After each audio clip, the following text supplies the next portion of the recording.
I don't count very quick. Okay. All right. Okay, here's one. Okay. Should be easy. What exactly is in the ark? The Ark of the Covenant, Yes, the Rod. 10 Commandments yes. that were broken, the staff of rod of Aaron, which budded, which Right, was a I miracle, understand.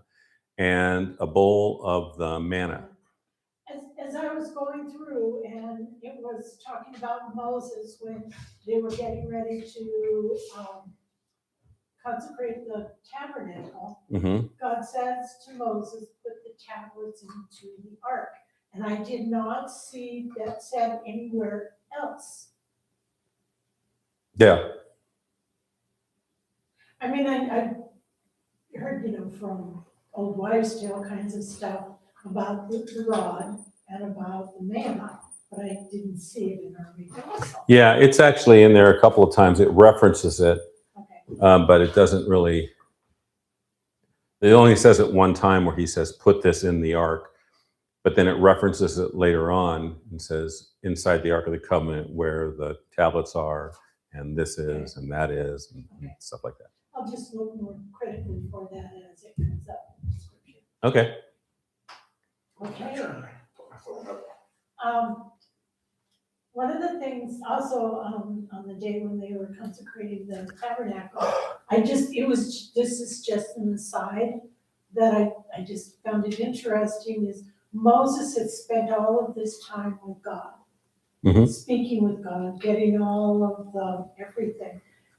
And then when they consecrate the tabernacle, he cannot go into the Holy of Holies. Isn't that funny?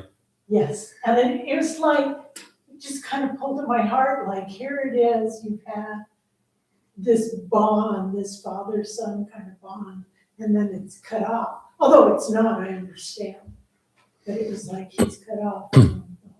Yeah, what's interesting in Leviticus is that what you're seeing is a physical establishment of rules and sacrifices and offerings in order to cleanse the sacred space.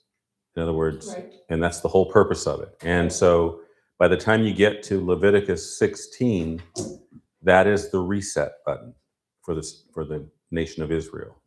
It's like Leviticus 16 will tell you, I think it's in verse 2, God says, I will appear in the clouds.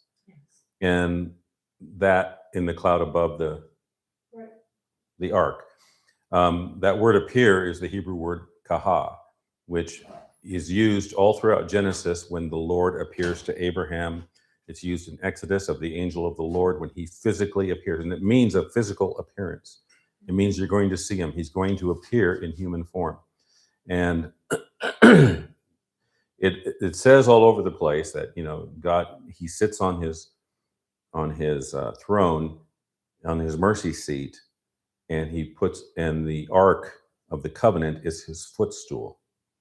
I know a lot of Christian traditions try to say that the Ark is the seat, but it's not. It's the footstool.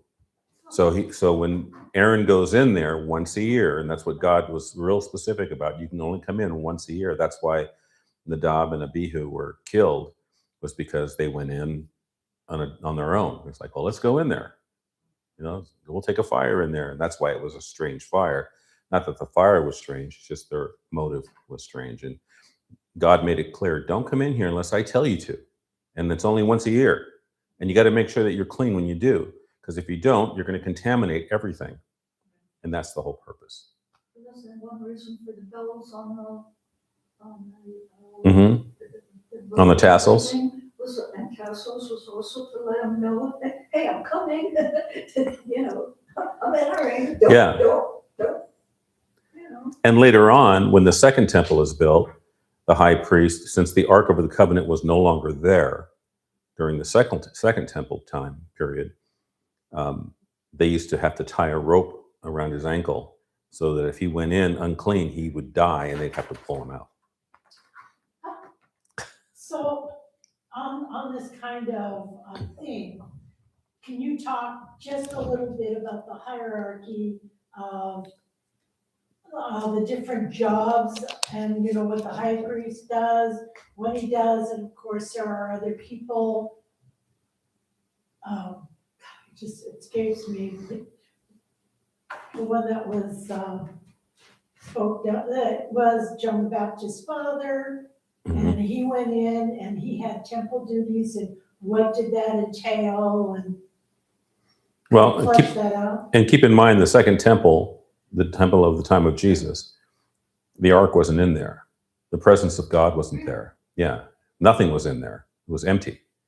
So the high priest, that's why the high priest got used to going in there, was because there's nothing in there. Yeah, and that's why Zechariah could go in there. There was some place where it was talking about, I already lost it. I'll think of it here later. Okay. The Ark of the Covenant was removed before the exile into Babylon.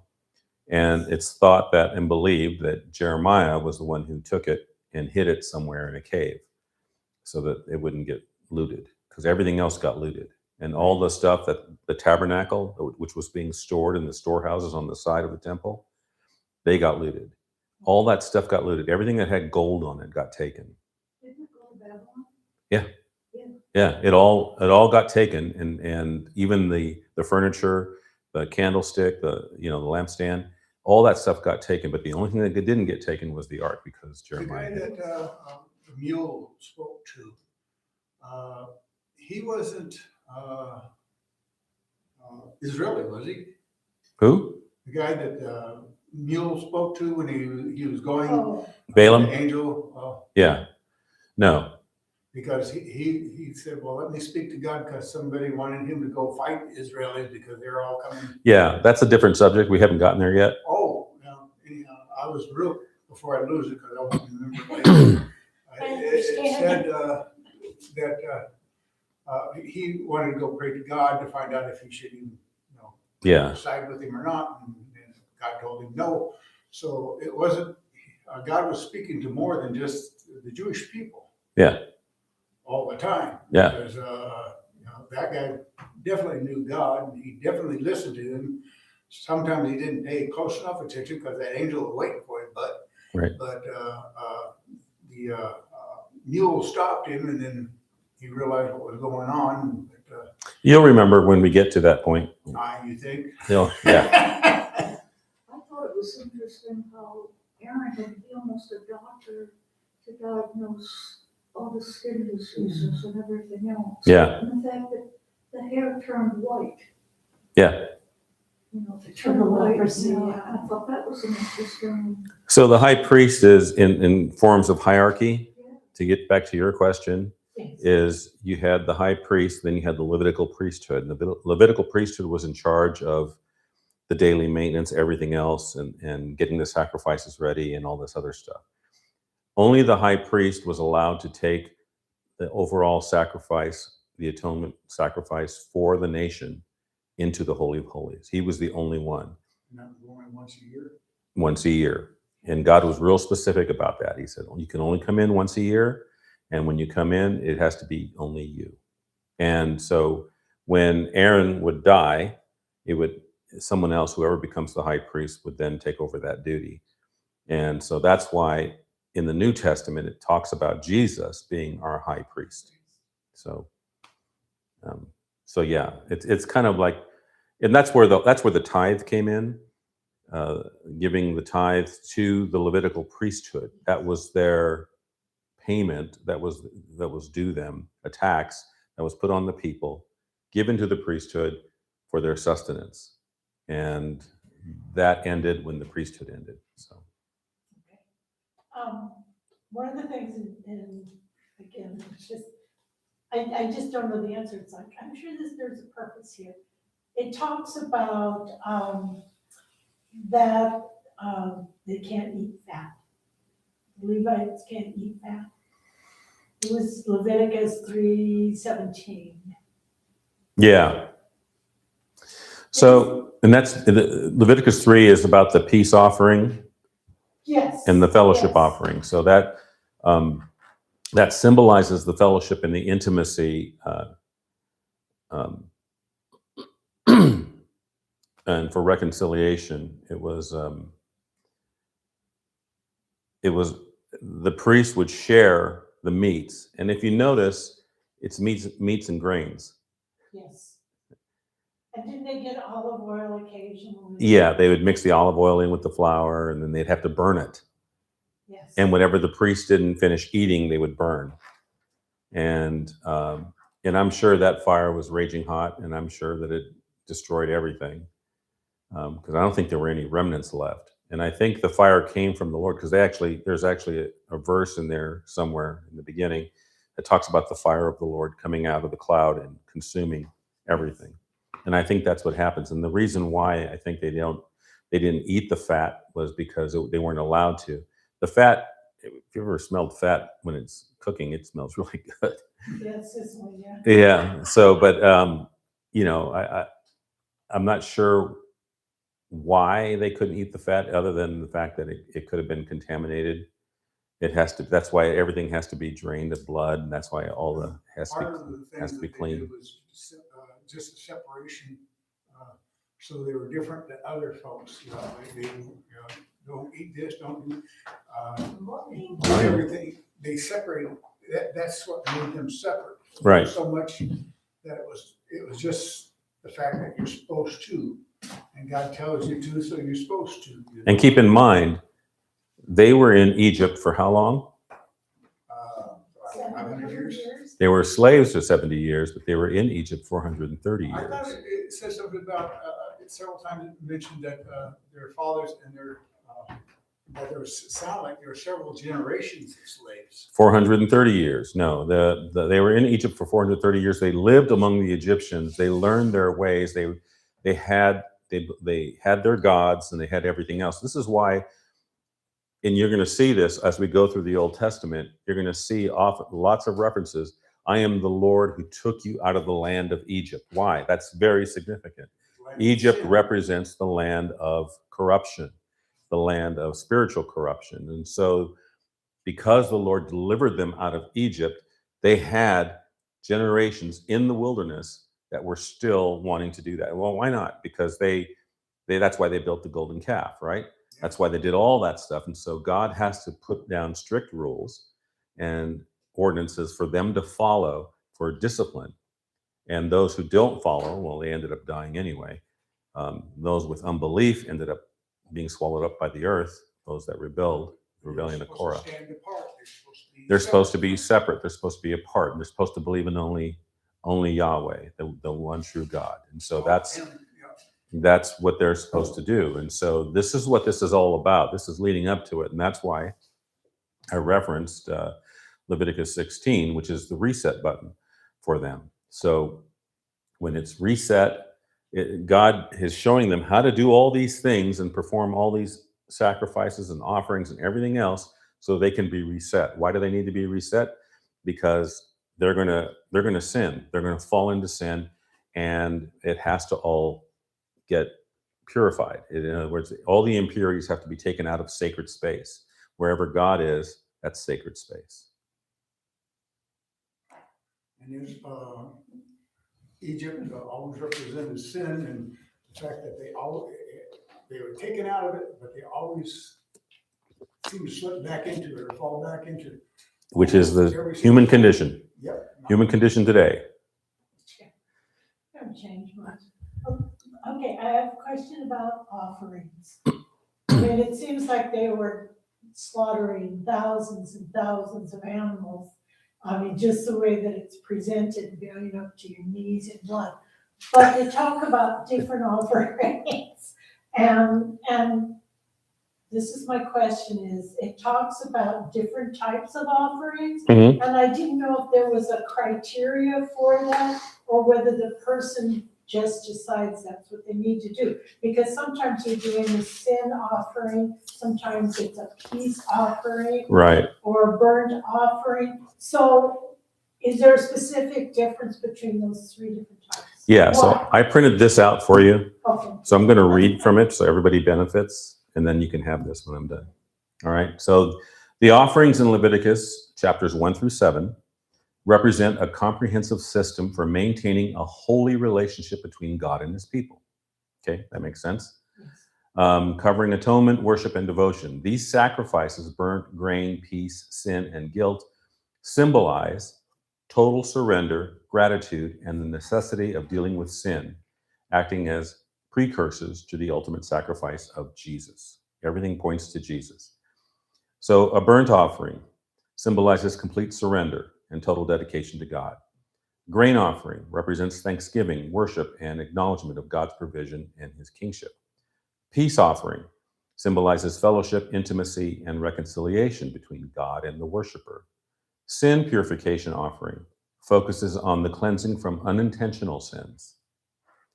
And guilt reparation offering focuses on restitution for sins that cause loss, either to God or another person. The atonement for sin, the offerings provided a way for people to manage sin and remain in proximity to a holy God. Otherwise, they wouldn't be able to stand. They'd fry like bacon. How about the offering for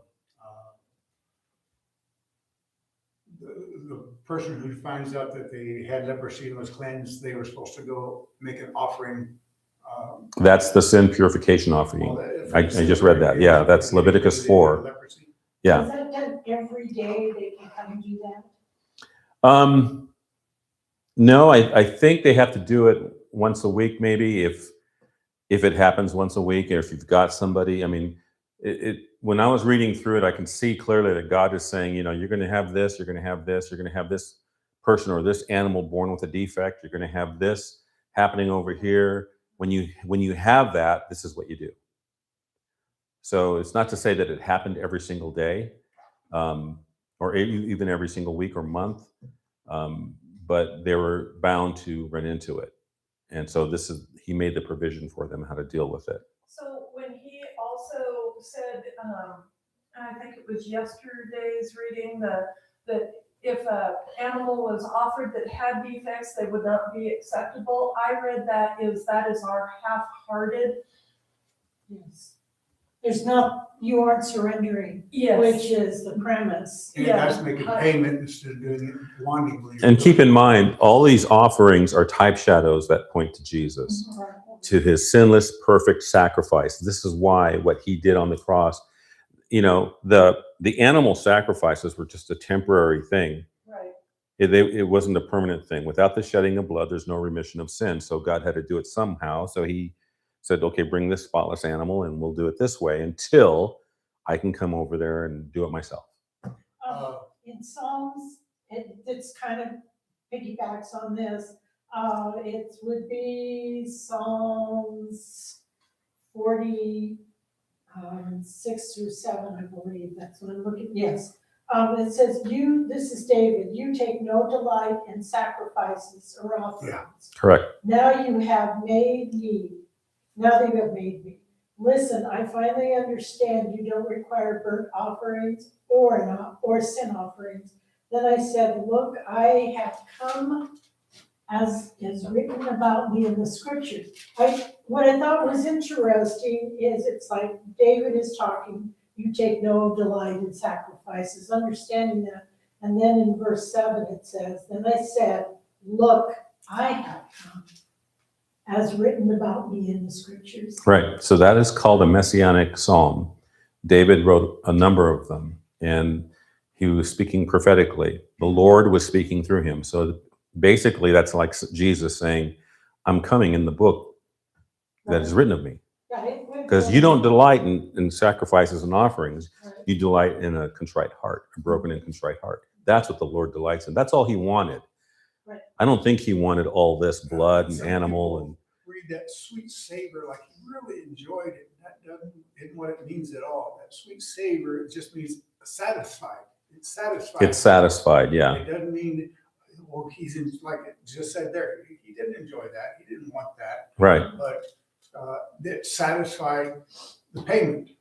And everything that Jesus did on the cross, everything he said on the cross, he put himself on the cross. Yeah. Because he actually said in the New Testament, he said, no one takes my life from me. I lay it down. I could call 10,000 angels. Yeah. And he said, but no one takes it from me. So no one put him on the cross. He did it himself. He laid on, and everything he said from, Eli, Eli, lama sabachthani, which is Aramaic for my God, why have you forsaken me? He's quoting the Psalms. Why? So he can fulfill that scripture. He's, the part where he says, I thirst, he's quoting the Psalms so he can fulfill those scriptures. And that's what he's doing. He's fulfilling all the scripture. He was in total control, completely, all the way to the end. Next question. Oh, I find things that just kind of tickle Well, those are me. the things that I question too, so bring them up. All right, so Well, I'm going into Mark, and it's Mark 6 through 9. And it was on February 24th is when we read it. And I just thought this tickled me because this is today, like, holy smokes, it's today. It says, and he's talking about the Pharisees and the hypocrites. And, okay, these people honor me with their lips, but their hearts are far from me. Mhm. Their worship is a farce, for they teach man-made ideas as commandments from God. For you ignore God's laws and substitute your own tradition. Yeah. Then he said, this is the one that is so today. Then you skillfully sidestep God's laws in order to hold on to your own tradition. Tradition. You keep getting those words popping up of the tradition, and you think of it, 666 and all the traditions of the different religions today. They're thinking it, they're doing it. as I've taught in the past, the only word is paradosis, used 13 times in the New Testament. It's the word tradition. It's the only word that adds up to 666. So when people talk about the mark of the beast and things like that, they have to take that in consideration, that this is what John was talking about, that tradition is going to cause you to go another way and not follow God. Yeah, you feel like you're holy because you're following these traditions, but your heart is not there. It's not humble before our God. And we can all name different religious sects that It's just are so traditional that's what they do. That's what they follow. We turn on the news. Yeah. And they say to you, no, what you're seeing is not what's happening. What really is here, and they twist and turn to just kind of pull you off the path. Yep. So let me throw this in real quick. So Leviticus focuses on banning mediums, prostitutes, and specific sexual acts to set the Israelites apart from neighboring nations, establishing holiness, purity, and exclusive devotion to God. These prohibitions aim to prevent idolatry, because that's where all these things lead to. Mediums, prostitutes, and sexual acts lead to idolatry. Maintaining social order and combat practices associated with the Canaanite facility. And you always wonder, why did God tell the Israelites to go in and kill everybody? Well, this is why. It's because all those things that we read that all these people do don't, and unfortunately, the New Living Translation does not clarify this. In Leviticus 18, it tells you not to have sex with your mother because she is your mother. That's how it says it in the New Living Translation. But the actual wording in the Hebrew is, do not have sex with your father's wife, because then you reveal your father's nakedness. What does that sound like? Quite a bit like when Noah, that's right. And most people miss that. They don't put those two together. That seeing your father's nakedness is not physically seeing the nakedness of your father. Seeing your father's nakedness is that Ham had sex with his mother and she became pregnant. That's why Noah cursed Canaan. Didn't curse Ham, he cursed Canaan. And ever since then, Canaan, the offspring was it? yeah, ever since then, that line of people in Canaan, in the land of Canaan, and all surrounding areas, Lebanon and all those areas, they were into a lot of all that stuff that we read about in Leviticus. All those different vile sexual acts, they were into all that, and they defiled a human being. It wasn't just pretty much similar to the way Jeffrey Epstein did today. I was gonna say, it's so relevant. Nothing has changed. Nothing has changed. And they still are spending all this time telling us that it's okay, Right. that the tradition.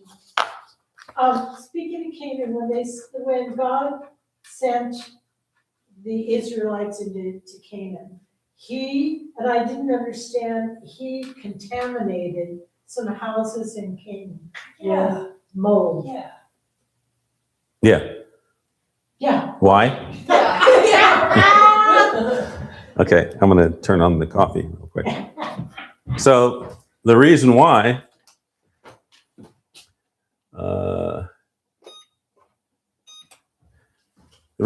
is because he had to get those people out, and he was Canaanites you're talking about? Mhm. Okay, gotcha. so that the Israelites can move in, cleanse everything, and take over the land. That's why. So, I mean, you say, well, he's God. Why couldn't he just bring down a fire and just burn up everybody and purify it that way? Well, because I don't think he gets joy out of that. I don't think he gets joy out of telling people if this person does this, they have to be stoned. Right. Not enjoy that was a payment. Just Right. like the sweet savor wouldn't mean he enjoyed it. It just means it satisfied the problem or the condition. It satisfied the fact that we needed a sin offering. It paid the cost. It satisfied the cost. It wasn't a sweet that he was enjoying. This. Right. Just like it said later, he doesn't enjoy sacrifice. So if you notice with the mold, he tells the Israelites how to get rid of it. Yeah. How to cleanse the house. Well, he didn't want to destroy the homes and the villages and the towns. Mm-mm. Because if they're moving in, they need someplace to live. Right. But he did indicate along with the mold is that you had to, which I thought was interesting, is that you had to remove the dung as well Yep. and take it out and burn it. Yeah. Away from wherever it Some of that was. stuff stuck around. some of the mold we got now, they got all. And think of it. If you were an Israelite living in that time, you not only had to follow all these rules and ordinances, but now you had to go and clean. The right way. You had to go clean up after everybody. Okay, what's next? Oh, let's see. Well, a couple things that I saw, one I can't find that I'm remembering, but, ceremonial plates. Why did, it talks about you do this and then your ceremonial clean after dusk. So there's 3 types of laws in Leviticus. There's the moral law, the ceremonial law, and the civic law. So those are the 3 types of laws that you're going to find in all of Leviticus. You're going to see the moral law. This is what you don't do because it's bad, right? All right. Ceremonial law. This is what you have to do because in order to keep sacred space pure, And then you have the civic law, where this is how you judiciate the people. Right, and you're going to see all that in here. The ceremonial law, this is the whole reason why you had the 2 goats. Yes, Remember the 2 goats? the scapegoat and then the sacrificial. Azazel was the scapegoat, and that's just what it's been interpreted into. So basically, Aaron would cast lots. The 2 goats would be brought before the tabernacle. Aaron would cast lots, and he would stand there and lay hands on both of them. And then he would stand there, and then they'd have to cast lots. Which one's going to be for the Lord, which one's going to be for Azazel. So it isn't that Azazel deserved a sacrifice. You'll find Azazel in the Dead Sea Scrolls. He's mentioned as a fallen angel. You'll find Azazel in the Book of Enoch as one of the angels who corrupted mankind. But it doesn't mean that he needs it's not telling you that he needs a sacrifice, because God's bigger than that. It's that this one gets sent off into the wilderness to Azazel because you're cleansing sacred space. You're getting rid of things that are impure. That's the message that it's trying to tell you. And it's giving you that picture so that when we see that Jesus has cleansed us from every sin, the Bible tells us that he's taken our sin and cast it from us as far as the east is from the west. So that's giving you the same picture. How about the sacrifice for the bird? You kill a bird under running water, something to do with the running water. Right. Right. All those fall under the different offerings, the grain offering, the burnt offering, the sin offering, and so on. So all those fall under those. It was, but why was it Peace offering. underwater, or was it that just something just? Then you have to ask tell them why. they couldn't do? Why a lot of things? You know, I asked that It might be question. to, again, separation. Of, Yeah. that people- You want it to be clean. You want it to be pure. You don't want it to be and totally faulty. separate from other people. Right. Or their traditions. right. So there you have the different types of law in Leviticus. Makes sense. And so that's why you have the ceremonial clean. And to be ceremonially clean was to stay active within the community. You notice a lot of times he says, if they don't do this, they're out of the community. Exactly. And it's the same way with the church today. If people were to get into sin and brought that in here, they would be expelled out of the church. Excommunicated, I think is the word. Yeah. Paul did that. He gives you that example of the man in Corinthians who was having sex with his mother, and Paul says, I turn him over to Satan for the destruction of his flesh. No, people read that and they go, oh gosh, he turned him over to the devil. No, he's basically, Satan was the god of this world, and you want to go do that? You're out there. But it says something about turning over to this. So Yeah. the flesh may be destroyed and the soul might be saved. Right, which he eventually came back in 2 Corinthians. He repented and came back. So there you go. I have two last questions. Okay, yeah, we're going. Mark 9, 1, and it's talking about, Jesus went on to say, I tell you the truth, some standing here right now will not die before they see the kingdom of God, arrive in great power. Right, then- and did that happen? Yeah. Yes, on day of Pentecost. And Okay. so he's talking to that generation that's with him right then and there. That's right. All right, You said there's one more. that makes, yes, I've got one more. Actually, this is kind of, like I said, when I'm reading it, I'm seeing things that I haven't seen before. Yeah, of Things course. that are, each time, I always do. But, okay, this is about the father that brings the son, that he is apostle, that he is filled with the demon spirit, Mhm. and the apostles were unable to cure it. Mhm. And, let's see. Yeah, and he says the man goes to Jesus and he says your disciples couldn't cast him out. Right, right. And what does Jesus do? He said, He "You need a says, little faith," and then, You faithless people. You how faithless long people. will I Be with you. And it was like, all of a sudden, there's this guy who's coming and asking Jesus to heal his son, Hmm. but he's only asking him like fire insurance. You know, it isn't because he knows that Jesus can cure his son. Right. It's because just in case you might be able to, if you're willing to. Yeah. And he says, what do you mean? I thought, it's like, holy smokes, again, it's like everybody and people today. We ask him for things that we don't necessarily believe that he can do. Now here's the interesting thing in the New Living Translation. It leaves out when Jesus said this kind comes out by prayer. We're praying. But he doesn't say by prayer and fasting, which the original text says. And it doesn't specify, well, the other original text doesn't either, but a lot of people say, well, this kind of demon doesn't come out but by prayer and fasting. That's not what he's I saying. think the prayer and fasting is to build the faith. Right. And that's why he tells them, you faithless generation. This kind of unbelief, you couldn't cast him out, he tells them, because of your unbelief. And this kind of unbelief comes out by prayer and fasting. When you pray and you fast, that eliminates that unbelief in your mind. Faith. Yeah. Faith is what does it. But I also have always loved the verse of I do believe, but help me with my unbelief. Yes. Yeah, I gotta say it every time. Yes. And that was said in there too, yes, have to put my unbelief. Right. In the Father and asked. I pray that a lot. Yeah, I mean, Yeah. almost every time. Well, there you go, Is that all of them? pretty much. For a moment. One of the I things, appreciate that. you know, I go through and I go, this is something that I need to remember because it really shows God's love. as I'm going through and reading. And one of the things is they're talking about the Sabbath.